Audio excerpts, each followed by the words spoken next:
Welcome back sa aking YouTube channel. Para sa mga first time lang po na manood, please click mo na yan, Jeremy's TV, Manila. Anyway guys, wala nang bayad o libre lang, tulong mo na lang din sa kapwa mo. Alright, thank you very much po. So topic natin ngayon for today's video, Pulong Duterte, may tinawag na peking Panginoon. At pinagbintangan nitong si Migs Subiri, Migs Nograles, na may pakana daw ng People's Initiative dyan sa Davao. Yan guys, yan ang mainit na balita na sumausaw na itong si Pulong sa away ng Romualdez Marcos. Diba? So alam naman natin, nagkakainitan na yan mula pa kay Sara sa kanyang tatay at ngayon si Pulong na.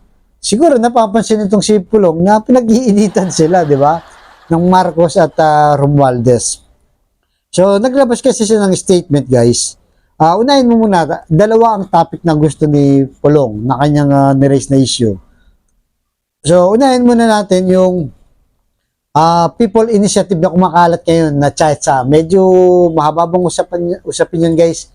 Ipag-usapan na lang natin sa ibang vlog. So, dito muna tayo kay Pulong Duterte. Sabi ni Pulong, I was informed that PBA Party List Representative Margarita Migs Nograles is spreading the People's Initiative movement in Davao City. So, kung di nyo kilala itong si Migs Nograles, siya kasi yung isang congresswoman, guys. Taga Davao kasi ito, guys, itong si Migs Nograles, na nung hearing sa kongreso sa SMNI, di ba? Siya kasi yung nagpasa ng resolution na i-suspend na yung SMNI.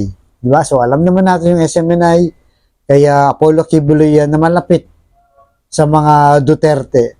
Kaya siguro isang galit na rin yun, di ba? So, pangalawa, ang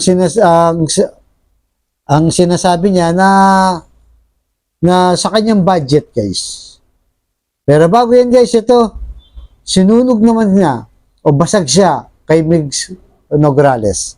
Sabi ni Migs Nograles, I am here in New Jersey to visit my sister for personal reasons as she needs family right now. So yun, nandun pala sa Amerika, New Jersey, itong si Migs Nograles. Sumagot siya guys, dito kay Pulong.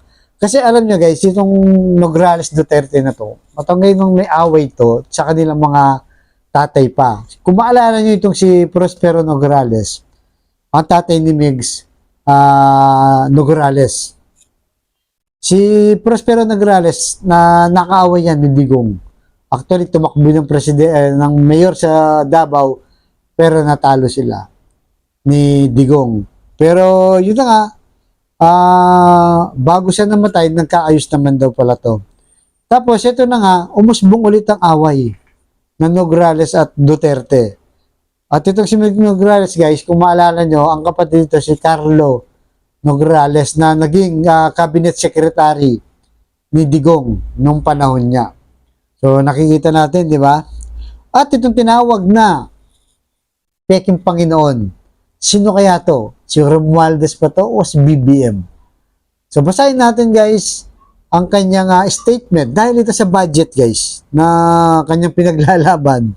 Sabi ni Pulong guys, I also heard from reliable sources that even senators are explicitly requested to refrain from putting projects in my district. Hindi ako luluhod sa inyo para mabigyan ng proyekto lalo na at may 30% pang kinukuha ang isang peking Panginoon. Yun ang sinasabi niya. To all congressmen ganging up on us, do not give me that kind of BS. So, mura yan. Alam na natin yung BS. Because I will not starve to death if you take my budget away. Ang kawawa is yung mga Davaoeños na bumoto kay PBBM. So, sino kaya dito sinasabi niya? Kasi binanggit niya yung pangalan ni BBM, di ba? So, malamang si BBM to. Or si Martin Romualdez, guys. So, kayo nang bahala, guys, ang umusga kung sino. At matindi, di ba? Sabi niya, hindi ako lulod sa inyo. Dahil sa 30% cut pala, ganun pala yung kalakaran sa Kongreso, di ba? So kung halimbawa yung project guys, 100 million, ang kaltas pala niyan, 300 million na, doon na mapupunta sa peking Panginoon. Grabe, di ba? Napakalaking pera. At sabi niya, hindi ako lulod sa inyo, talagang hindi daw siya magmamakaawa. At kasi kinagagalit nito guys, ang budget pala niya, nasa 2 billion.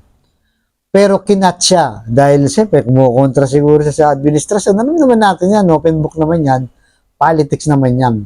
Pagka kumontra ka, kung sino man nasa administrasyon, talaga mahihirapan ka sa budget, di ba? Kasi 2 billion at ngayon ginawa na lang daw 500 million.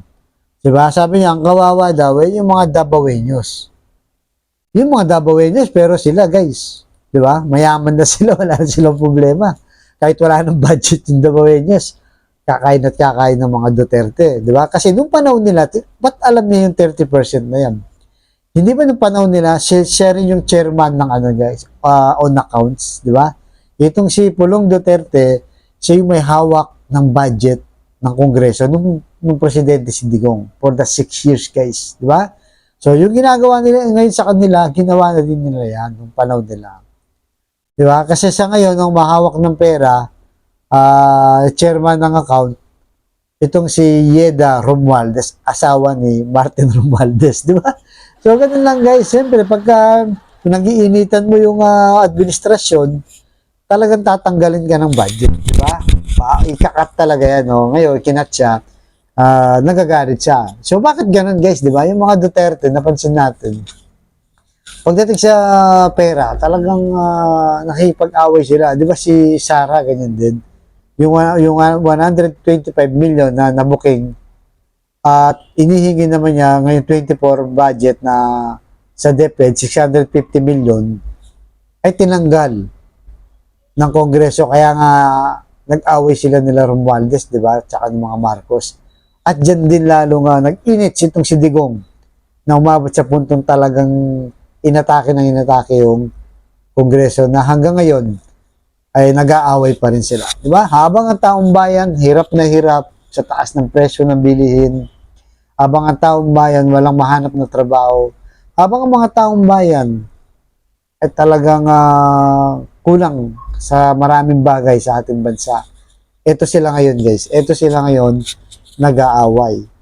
So sana guys sa 2025, ngayon pa lang piliin na natin ang ating magiging leader na talagang maka-Pilipino. Mahirap guys, hindi yung nasasabi lang na pagka-election, mahal ko kayo mahihirap, mga magsasaka, mga hingisda, di ba?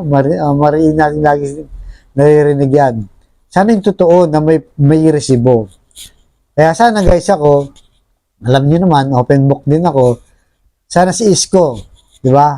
Ituloy ang laban sa Senado na talagang nakita natin na makamahirap dahil galing sa hirap na intindihan. At magandang balita, nasa top 4 siya ngayon sa survey. Di-discuss natin guys. Alright? Sa susunod na vlog ko.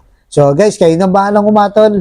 Ang mga politiko na to, ano ba inuuna? Kapakanan ng taong bayan o yung kanya-kanyang personal nilang interest? Diba? Sila-sila lang. Kung anong ginawa nila Pulong dati, ngayon ginagawa sa kanila. Parang ano lang, di ba? Baligtad o binalikan lang sila. So yan guys. Hanggang dito naman po, abangan nyo ang susunod kong vlog.